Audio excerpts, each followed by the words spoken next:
Assalamualaikum warahmatullahi wabarakatuh.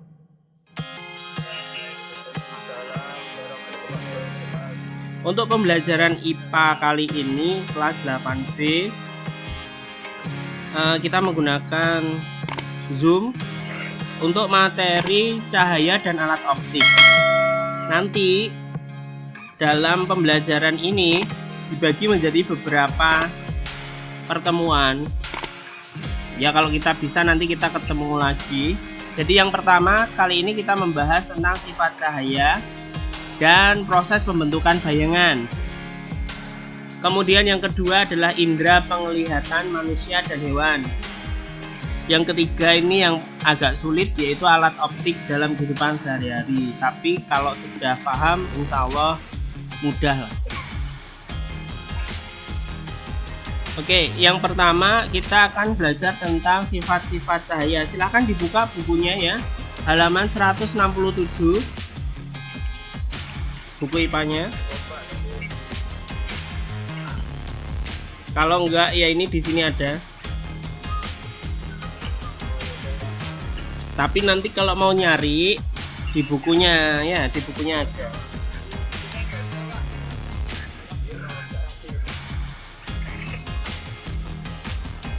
Oke, sekarang saya mau tanya, siapa yang belum pernah lihat cahaya?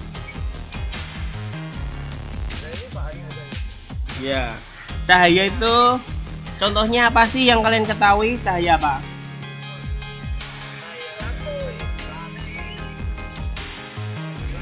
Cahaya kilat, cahaya lampu, apalagi? Cahaya matahari.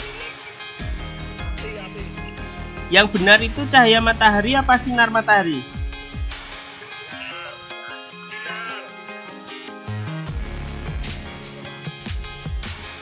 Bedanya cahaya sama sinar itu apa kalau gitu?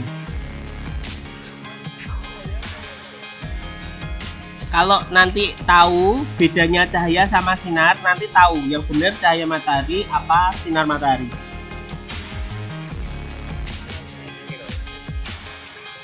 Kalau cahaya kumpulan dari beberapa sinar, ini Fikri ya.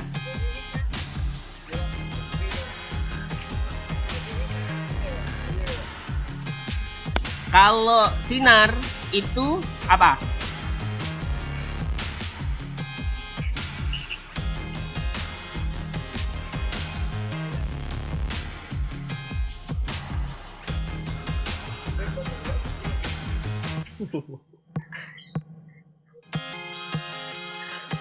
Ada suaranya yang kecil ini, nggak dengar.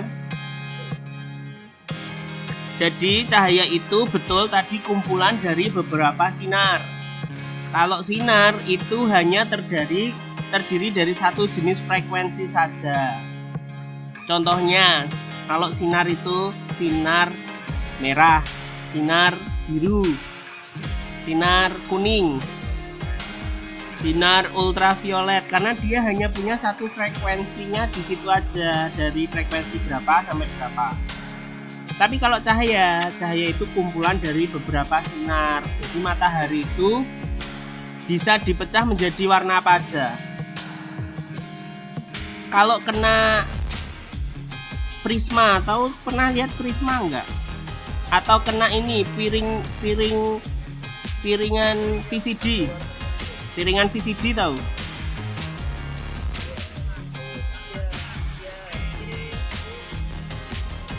Ya, ada Magiku Hibinio. Jadi matahari itu yang betul cahaya. Kenal ya sama cahaya ya.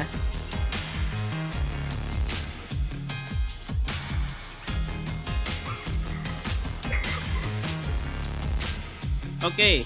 Sekarang kita belajar sifat-sifat cahaya. Sifat-sifat cahaya itu yang pertama apa?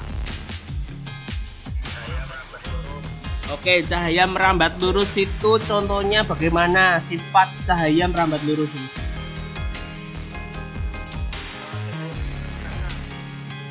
Kalau tembus itu beda lagi. Semua benda yang bening pasti tembus cahaya.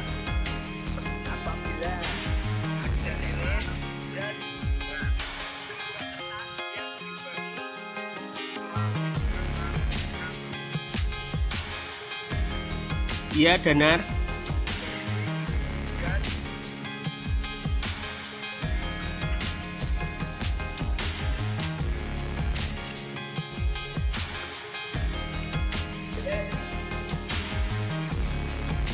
Coba contohnya merambat lurus itu berarti seperti ada lilin, lalu dikasih 2 kertas yang dilubangi. Apakah kita bisa melihat cahaya lilin? Bisa. Cahaya itu bisa nggak seperti ini nembus lalu turun ke sini, bisa nggak?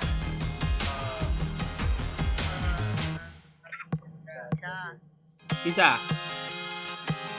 Cahayanya turun begini bisa.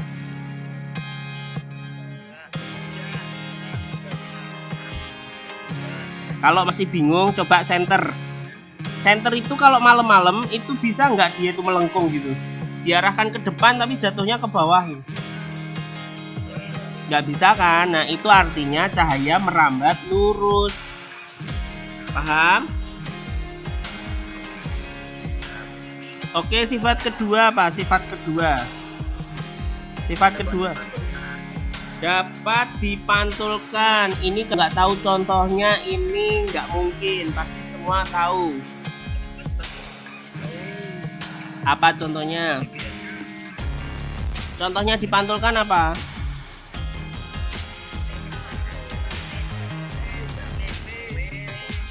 Betul.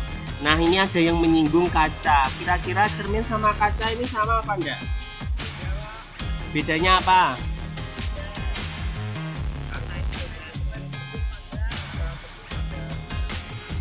Betul, kalau kaca itu tembus pandang, kalau cermin itu ada lapisan mengkilat untuk memantulkan cahaya.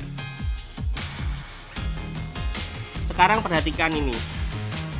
Kamu bisa nggak melihat warna tembok, bentuk TV, sama bentuk meja? Itu sebenarnya karena pemantulan cahaya. Jadi cahaya matahari mengenai meja, kursi, TV, yang akhirnya bisa memantul ke mata kalian. Coba kalau tidak ada cahaya matahari yang memantulkan, maka itu seperti ketika malam hari lampunya mati. Kalian bisa nggak melihat kalau malam hari lampunya mati? Nah, itu karena tidak ada cahaya yang memantulkan benda-benda itu. Jadi kalian harus ingat ya, memantulkan itu bukan hanya cermin, tapi seperti meja, tembok itu semuanya memantulkan cahaya. Paham ya? Jenis pemantulan itu ada 2. Kalau pemantulannya tidak teratur, karena bendanya itu tidak beraturan, disebut pemantulan baur. Tapi kalau bendanya itu datar, maka disebut pemantulan teratur. Ini contohnya pada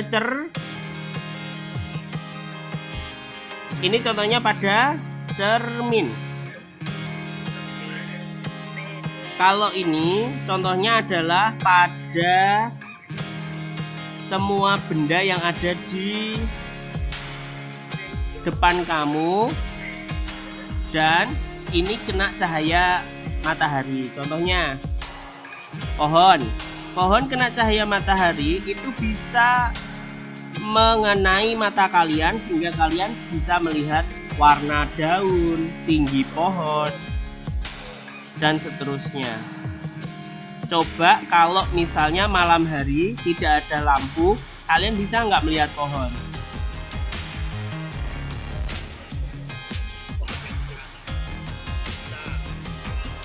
Remang-remang.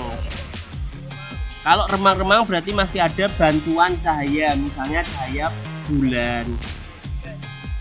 Iya.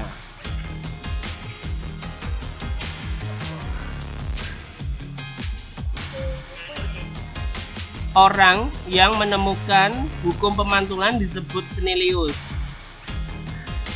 Snellius itu menyatakan bahwa sinar datang garis normal dan sinar pantul terletak pada satu bidang datar. Ini gambarnya.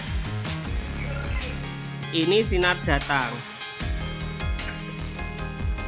Lalu ini garis normal. Garis normal adalah garis bayangan yang kita imajinasikan tegak lurus. Lalu dia memantulkan sinar pantulnya ke sini. Ini tuh kayak permainan laser. Kalian pernah mainkan laser enggak? Kalau ditaruh di kaca apa yang terjadi? Kalau ditaruh di cermin memantul. Kalau pengen pantulannya lebih jauh, kalian harus ngapain?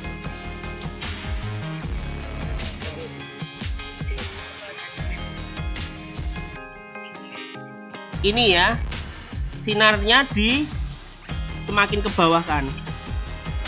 Betul enggak? Kalau semakin tegak, pantulannya akan semakin kecil. Kalau semakin ke bawah, pantulannya akan semakin lebar. Nah, di sini ada sudut datang dan ini ada sudut pantul. Besarnya sama. Oke, sekarang ini jawab ini ya.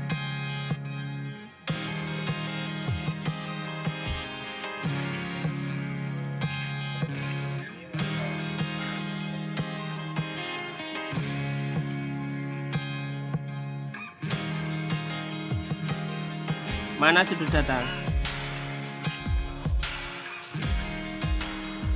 Chelsea kok umek ambek sarung terus kayak mau gitu.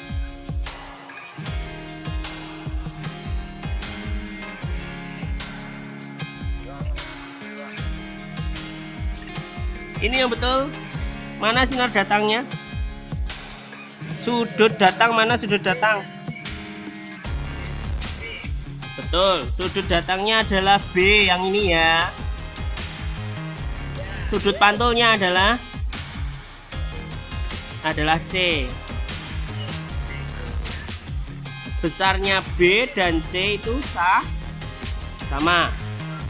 Oke, jika sudut datangnya 30, berapakah besar sudut pantul yang terbentuk? Betul ya, sudutnya sama. Sifat berikutnya adalah, ada apa Chelsea? Chelsea kok mengangkat tangan, ada apa? Ayo Chelsea, artinya dibiaskan itu diapakan Chelsea?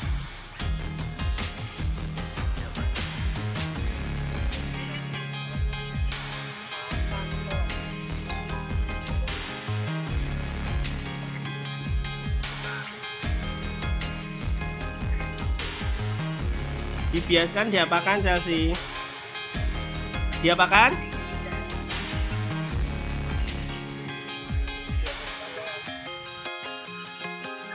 Ada yang tahu dibiaskan artinya apa?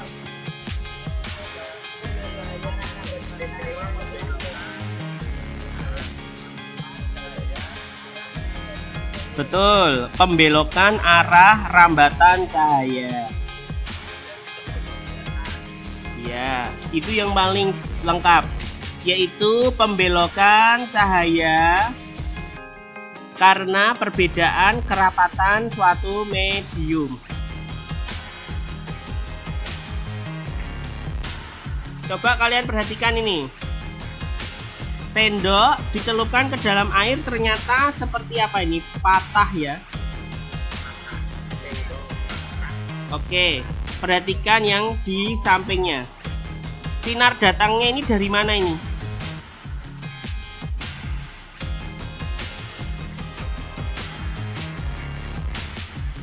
Sinar datangnya dari medium apa ini? Udara. Lalu menuju ke kaca di